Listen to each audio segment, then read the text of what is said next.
एक बार एक 55 साल का बूढ़ा डिप्रेशन का शिकार हो गया। 55 साल का बूढ़ा हो जाए भाई हैं, डिप्रेशन का शिकार हो गया। कुछ बोल नहीं, को बात नहीं करे, कुछ ज़्यादा ना खावे ना पीवा, अपना एक साइड में कूण में पड़ा रहा है ना, किसी के लिए ज़्यादा बात करा है। उसकी बहू ने 2 महीने 3 महीने तो नोट करा, लेकिन जब बात 6 महीने तो ऊपर होगी तो उसकी बहू ने सोचा बोले ना कोई गड़बड़ है, तो पूछनी चाहिए। तो शायद मेरे को उत्तर नहीं आया। जब उत्तर नहीं आया तो उसने क्या सोचा, बोले इसने काउंसलिंग की ज़रूरत है, इसने किसी साइकोलॉजिस्ट के पास लेकर चलेंगे। और साइकोलॉजिस्ट क्या करेगा, साइकोलॉजिस्ट इसके लिए बातचीत करेगा, इसके बारे में पूछेगा, इसने बताओगा बोले कि सही है कि गलत, इसने समझाओगा और इसकी टेंशन दूर करेगा। क्योंकि कई बार है ना, दवाइयाँ तो टेंशन दूर नहीं होया करती।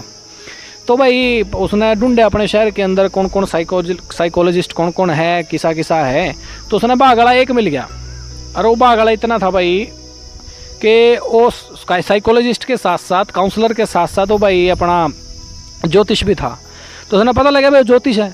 तो उसने क्या काम कराया, या लेकर अपने बूढ़े ने लेके चल पड़ी। ओड़ा जाली जाए पीछे अपना नंबर पट गया। तो या पत्री पुत्री लेकर जा रही थी, उसकी जन्म पत्री, और अपना घर के दाने दूने जो दिखाया करा है, जो भी सिस्टम हुआ करा है, वो सारा सिस्टम लेकर जा रही है। और भाई ओड़ा जाकर दिखाई दिया उससे, उन्हें देखा भले पत्री में, तो पत्री के हिसाब थे, तो इसके जन्म डेट के हिसाब थे, तो इसके चाल ग्रह जो भी है सब सौदा सही है, कोई दिक्कतें ना है इसने हैं। यूँ तो बस वही मेंटली परेशान है।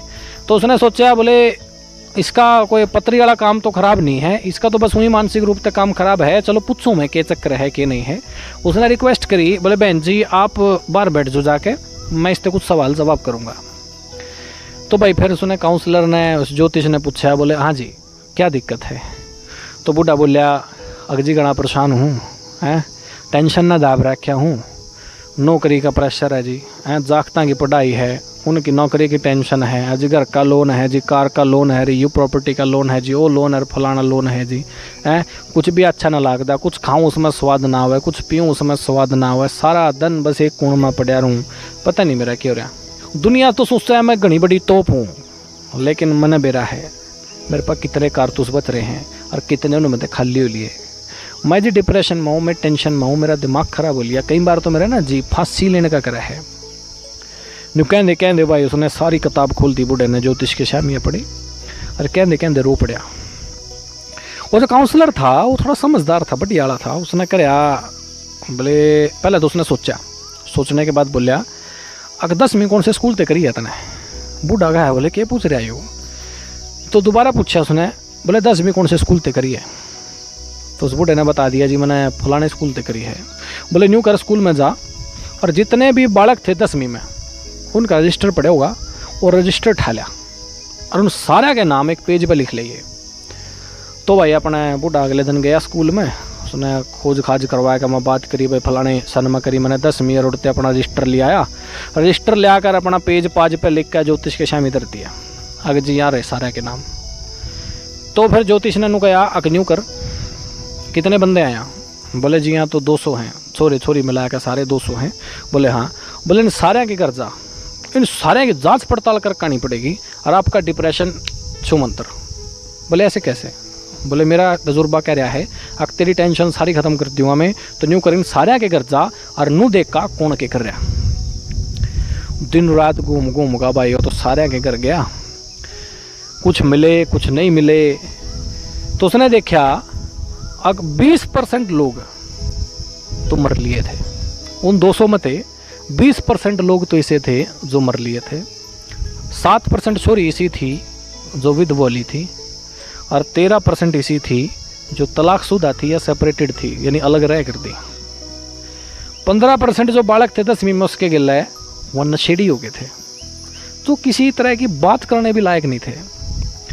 और 20% का तो उसने पता ही नहीं चला वो कड़ा रहा है भाई। 5% इतने गरीब थे और पूछा ही नहीं, और 5% इतने अमीर थे अगुन ने भी नहीं पूछा। कुछ का कैंसर हो रहा था, कुछ का लकवा मर रहा था, कुछ का डायबिटीज़ हो रही थी। 6-7% ये थे, किसी का अस्थमा हो रहा था, किसी कोई दिल के मरीज थे हैं, मतलब 3-4% तो ऐसे थे जो अपंग हो लिए थे, किसी एक्सीडेंट में रीढ़ की हड्डी टूट गई, टांग टूट गई, बिस्तर पे पड़े थे। और 2-3% तो पागल हो लिए थे, इतने नकम्मे हो लिए थे जिन्हें बात करने का भी शाब नहीं। और एक तो मतलब जेल में था, और एक 50 की उम्र में जाकर सेटल होया था और ब्याह करने की सोच रहा था। और एक तो मत ऐसा था जो 2 ब्याह करने के बाद भी सेटल नहीं होया था, तीसरे करने की फराक में था। भाई 2 महीने सारे लग गए उसने। 10वीं क्लास के सारे रजिस्टर के सारे बंदा थे जब वो मिल लिया, मिलने के बाद उनके सारे जीवन की स्तरियाँ कौन किसका चल रहा है वो सारी व्यथा जा करके उसने काउंसलर से सुनाई। तो काउंसलर ने पूछा, हाँ जी आपका डिप्रेशन कैसा है? बूढ़ा बोलिया, बेटा डिप्रेशन नहीं है अभी। काउंसलर बोलिया, देख मैं कहूँ था नहीं डिप्रेशन ख़त्म हो जाएगा। बोले हाँ बेटा मेरा सारा डिप्रेशन ख़त्म हो गया। बोले मैंने समझ में आ गया कि मेरा कोई बीमारी नहीं है, मैं भूखा भी नहीं मर रहा, मेरा दिमाग भी एकदम सेंटर में है, ना मैंने पुलिस गिला लेना देना कुछ, ना मेरा कोई कोर्ट कचहरी का दिक्कत, और मेरे बीवी बच्चे मेरे कहवे में हैं, संपत्ति मेरे पास अच्छी है, अच्छा मैं खाना खा रहा हूँ, अस्पताल में जाने की ज़रूरत नहीं है, बच्चे सारे स्वस्थ हैं, मैं भी सारा स्वस्थ हूँ है। तो उस बूढ़े ने रियलाइज़ कराया अगर दुनिया है ना घनी दुखी है और मैं तो बहुत सुखी हूँ। इस किस्से से एक बात जरूर समझ में आई है, अगर ज़िंदगी में हम लोग भाग दौड़ करके धीरूभाई अंबानी बनने की कोशिश तो करें, अरे जब बने ना बने यार, बस भगवान की दया तो भूखे नहीं मरे, बीमार ना हो, बिस्तर पर टाइम ना गुजारना पड़े, जेल में दिन ना गिनने पड़े, और इस सुंदर जीवन खातर, इस बढ़िया जीवन खातर परमात्मा का टाइम टाइम पर हमने धन्यवाद दे देना चाहिए।